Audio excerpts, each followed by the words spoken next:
fiainana.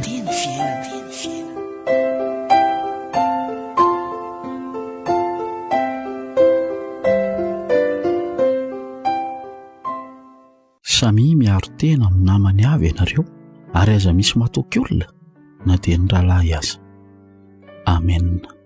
Jeremia 9:9.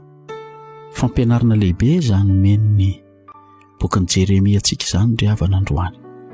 Mampalahelo misy olona anankiray tena mana namana izy, ary mieritreritra izy hoe tena azo atokisana ity namako ity. Tantarainy aminy daholo ny fiainany rehetra, ny zavatra rehetra momba azy rehetrarehetra, tsy misy miafina na dia kely akory aza. Avy eo nefany kivy sy mamoy fo izany olona izany, satria alan'ilay namany baraka eran'izao tontolo izao. Hany ka diso fanantenana. Misy tena mivary lavo, tena lasa mamoy fo, tonga any amin'ny famonoantena mihitsy ary, satria mahatsiaro ny tena no hafa baraka. Misy tokoa ngery havana ny namana izay mampalahelo ny toetrany. Jerenao ho namanao akaiky izy, fampinana ny manta sy ny masaka aminao izy.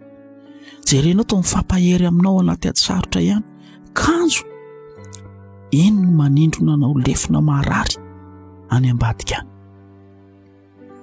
Ny kristianina malala izay meny tenin'Andriamanitra tsy mampirisika anao hankahala olona akory ity tenin'Andriamanitra ity, fa mampirisika anao mba hieritreritra tsara.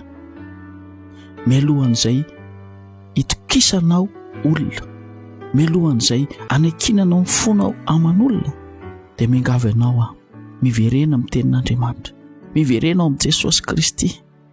Jesosy Kristy ametrahana fanontaniana, ianao ny feo amin'ny fanahy masina.